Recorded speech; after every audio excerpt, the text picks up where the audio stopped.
What's up, you filthy fight fans? Welcome back to the show. Hopefully you guys had a great weekend and hopefully you guys got to catch the fights. If not, I got that recap and that breakdown. But before we get to that, let's do this housekeeping. Now, if this is your first time here, guys, go ahead and click that subscribe button. And if you can do me a huge favor, mash that like button so we can beat this YouTube algorithm and we can get the fight talk out there with the Filthy Report channel. Now, with all that being said, let's jump right into these fights. First off, I got to start off with Julian Estarosa. He's a hometown hero from out here in Yakima, Washington, from where I'm staying at. And I got to give him mad props for getting that first round finish with a flying knee. Props out to you, Julian. Can't wait to see you get back up in that cage. Now, also, can't go without talking about Jonathan Castaneras. Now, he is a phenomenal fighter. Really quick hands, really fast pace, really good footwork. Takes it easy, doesn't rush in, not trying to just finish you quickly, trying to download all the information that he can on you to make sure that he can land that shot and get you off your game. Now, shout out to him for putting out Eddie Weidland. Not an easy fighter to take out. Can't wait to see what comes up with Jonathan next. And got to jump into this main card with the first fight I got to talk about. It has to be that Andrei Arlovski versus Tom Aspinall. Now, I understand I said that was going to be the prelims main event, but it ended up that they ended up shifting around the card a little bit, and Andrei Arlovski and Tom Aspinall ended up on the main card. Now, with being the main card opening, I thought Arlovski was going to be able to really bring it to Tom Aspinall, like I said in the breakdown. But it seemed like it started off that way, but started going downhill as they entered into the second round. Now, I did like where Arlovski was able to use his footwork and dance around and create the openings to give shots off onto Tom and take Tom into uncharted waters, because Tom's never been past the first round. Now, when we got into the second round, Tom pushed the pace, pressuring Arlovski right off of the jump, and was able to shoot in for a takedown, creating a scramble against the fence where Tom was able to lock up a rear naked choke and was even really more sick about Tom Aspinall. He didn't even have his hooks in, just had a real dominant squeeze and was able to take Arlovski out of there. Now, we'll see what's going to happen with Arlovski. Not sure if they're going to try to get him to hang it up or if he's going to continue on going. But I see a future champion in Tom Aspinall. Can't wait to see who they line him up with next. Now, Liverpool, you guys got one. Now we got to get to this badass co-main event, which was Katlyn Vieira versus Yana Kusakaya. Now, this fight did not go at all the way I thought it was. I thought Vieira was going to be able to use her jiu-jitsu to basically work Kusakaya over and basically take her down to the floor, tire her out, either ground and pound her out or submit her or get her back to the feet and be able to land some heavy shots.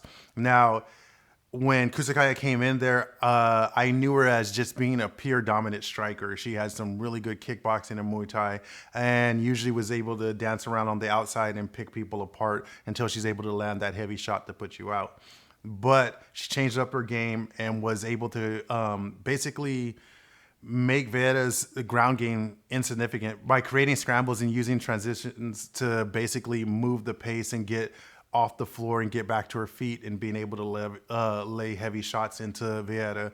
And every single time they ended up on the floor, she was either reversing or basically creating the control to make sure that Vieira wasn't able to lock up a submission on her. I have to say Kusakaya is looking really great. Can't wait to see where she goes with this next. I think she should be in line for another, probably somebody in, I'll say anywhere from the top 7 and up, and we'll see how she goes. Once again, that division is kind of just sitting back a little bit because, you know, you have basically Amanda Nunes, who's the champion of 145 and also the champion of 135. We'll see what happens throughout the year. Can't wait to see Kusakaya get back up in there. And with that, guys, got to get to this main event. And what did I tell you guys? You can't count out the Black Beast. Derrick Lewis versus Curtis Blaydes turned out to be exactly the way I thought it was going to be. Now, I did have to admit that Curtis Blaydes was coming in with a really good game plan, but it was his usual game plan. He's going to try to take you to the floor. He's not really going to try to bang with you. He threw a couple of shots just to get his way in and ended up trying to take basically Derrick Lewis down continuously and repeated. But Derrick Lewis stayed patient. Weathered the storm of the leg kicks and the shots, being able to get peppered and not really having to deal with much, not getting rocked too bad or anything like that. And the one thing that we all knew that Derrick Lewis was going to use against Curtis Blaydes, that uppercut. And that uppercut came from fucking hell, man. Put Curtis Blaydes out. And yeah, I do know the 2 extra shots. He didn't need it. Can't really say much. Herb Dean was on the other side of the cage. He was just out of position. Tried to get there as quickly as he can. And like everybody says, it's the same usual thing. The fighters are not supposed to stop until the ref pulls you off. Derrick Lewis did what he had to. Glad to see Curtis Blaydes is up and at him. Hopefully he's going to take some time off. Sucks for Curtis Blaydes. He was really on a good win streak. Thought he was going to be going for the title shot next. Now, what do we do with Derrick Lewis? Man, I don't know. You got Jon Jones coming up. He's next in line to fight after the Francis Ngannou and Stipe match. And after that, I mean, I would think that you're probably going to give whoever loses the match between Francis Ngannou and Stipe to be the next title contention, or whoever loses the match between Jon Jones and whatever champion it is that's going to be put into place. I'm probably going with Francis Ngannou. I normally don't count out Stipe. It just looks like he's a totally different person. But we'll get more into that as we get closer to that fight. Now, with that, to hop into this breakdown of Jairzinho Rozenstruik versus Ciryl Gane. Say that 3 times. Jairzinho Rozenstruik versus Ciryl Gane. I don't even know if I'm saying it correctly, guys, but I'm going to tell you right now, these names get no better throughout the rest of these weeks. I'm just letting you guys know. But anyways, back to the breakdown. Got to get some honorable mentions. This is actually a nice card. There's some sneaky good fighters on this card. You have Hani Barcelos. He's going to be on this card. You have Alexis Davis. She's going to be on this card. And you have a phenomenal welterweight fight, which is going to be Randy Brown versus Alex Oliveira. That's the Brazilian cowboy. Make sure you guys catch that fight. Those are going to be on the prelims. And with that, let's hop into this main card. And I got to talk about this phenomenal bantamweight match that's going to be between Pedro Munhoz and Jimmy Rivera. Now, this is going to be a rematch where Jimmy beat Pedro Munhoz last time in a decision. But on this one, it's kind of an aggressive one because Pedro Munhoz is coming off a 2-fight losing streak, and he's trying to get a win over Jimmy Rivera. Now, how do I see this going is Pedro Munhoz has really, really good hands. He's really crisp with his boxing. Phenomenal, high-level black belt Brazilian Jiu-Jitsu. And able to mix it in really well, able to take you to the floor, ground and pound you, or submit you on the floor. And he has some heavy hands, so he's also able to put you out with one shot. Now, don't count out Jimmy Rivera. He's no slouch either. Really high-level Muay Thai, tough, gritty, wears his heart on his sleeve, never stops coming forward, always is pushing the pace, and always is looking for a head kick or a punch that's just going to put you flatlined on the floor. Now, the way I'm going with this one, I'm going to have to say that I'm going to go with Jimmy Rivera. I think that he's really got his Pedro Munhoz's number this time, and he's just ready to fire all cylinders and take him out of there. So, once again, I'm going with Jimmy Rivera. Jump into this co-main event, which is going to be Nikita Krylov versus Magomed Ankalaev. Now, these are 2 light heavyweights that are phenomenal with their stand-up. Now, Nikita Krylov is a little bit better of a boxer who likes to mix in his takedowns. Has a pretty decent ground game. Would love to put Ankalaev on the floor and basically ground and pound him out of there. But don't count out Ankalaev. He is a phenomenal kickboxer. Has really heavy hands. Has a really nasty left high kick. Is always loving to mix it up. Knows how to throw combinations with his hands and kicks at the same time. Not ever having an issue. Always comes forward and can fight off of his back foot. Now, the way I see this one going off, I really like Nikita Krylov, but I'm going to have to go with Ankalaev just because I know his hands are heavy and his kicks are nasty and they're fast. I see him being able to take out Nikita probably with a head kick maybe in the second round. So I'm going to go with Ankalaev, and we're going to have to end it up with that one.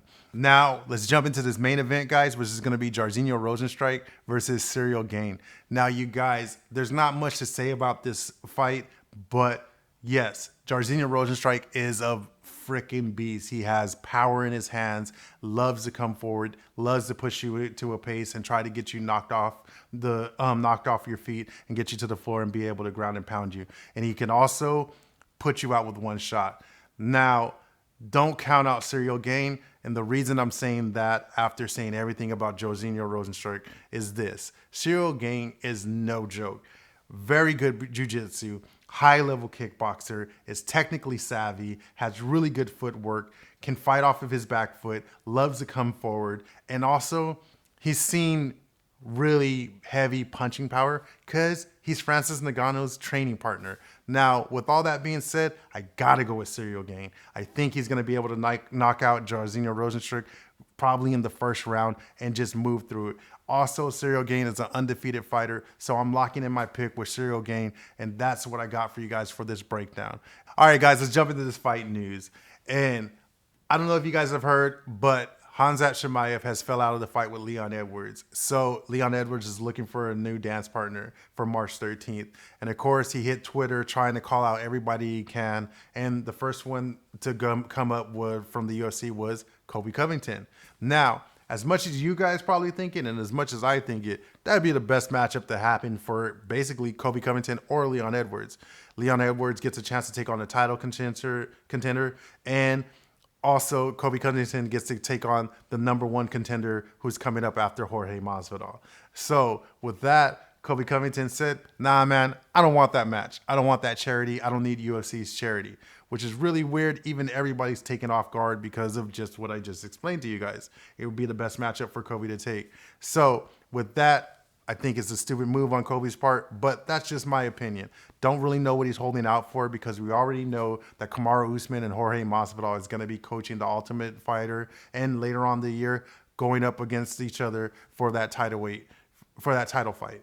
So with that being said, guess we got to move on. Now, speaking of Kamaru Usman, a lot has been said about him and wondering what's his next move after he fights Jorge Masvidal, because the only other two people probably in the division that could come close to matching up with them would probably be Leon Edwards, which he's already beat, and Stephen Wonderboy Thompson, which he hasn't fought, but doesn't seem to be interested in that match. So everybody's saying that Kamaru Usman should probably move up and go up to 185. Now, Kamaru Usman said he's down with that as long as Izzy's not the champ. So he's not going to be moving up to middleweight unless Izzy isn't coming. Unless Izzy's going up to light heavyweight and staying there, then you'll be seeing Kamaru Usman go up to middleweight. If not, looks like Kamaru is going to be holding down the fort in the welterweight division and just ragdolling everybody that he can. And with that, guys, I only got a couple of fight announcements for you. And the first one I got to talk about is, like I just talked to you guys earlier about, would be Leon Edwards is looking for a dance partner. Looks like he didn't find anybody that was in the top 10, had to go out the top 10, and he's going to be taking on Belal Muhammad. Now, you guys remember, I told you guys to stay paying attention to Belal Muhammad. Think this is a great matchup. I'm really happy for Belal. Hopefully, this is going to be his breakout fight for him where people are really going to take notice for him. It's a real tough matchup. I'll be breaking that fight down a little bit more as we get closer to March 13th. All right, guys, and with that, the only other fight announcement I got for you guys is going to be Gegard Gillespie. Gegard Gillespie is going to be stepping back into the cage after his brutal knockout loss to Kevin Lee at UFC 244 against Brad Riddell on March 20th. Can't wait to see him. He's a gritty, nasty, grindy fighter who's a badass wrestler and who will wrestle you to the floor until he breaks you or either puts you out with some ground and pound. So be sure to stay tuned for that one. And with that, guys, the only other thing I got to tell you guys is this. If this is your first time here, guys, please hit that subscribe button. Also, do me a favor, mash that like button and get me to beat this YouTube algorithm so we can get the Filthy Report Fight Talk out there. Also, hit that bell so you guys can know when the next show is dropping, and also my other show, Let's Get Geek. And with that, the only other thing I got to tell you guys, always remember this. If nobody loves you, I love you. I am Jason Filthy Jones, bringing you the dirtiest information with the cleanest style. Peace.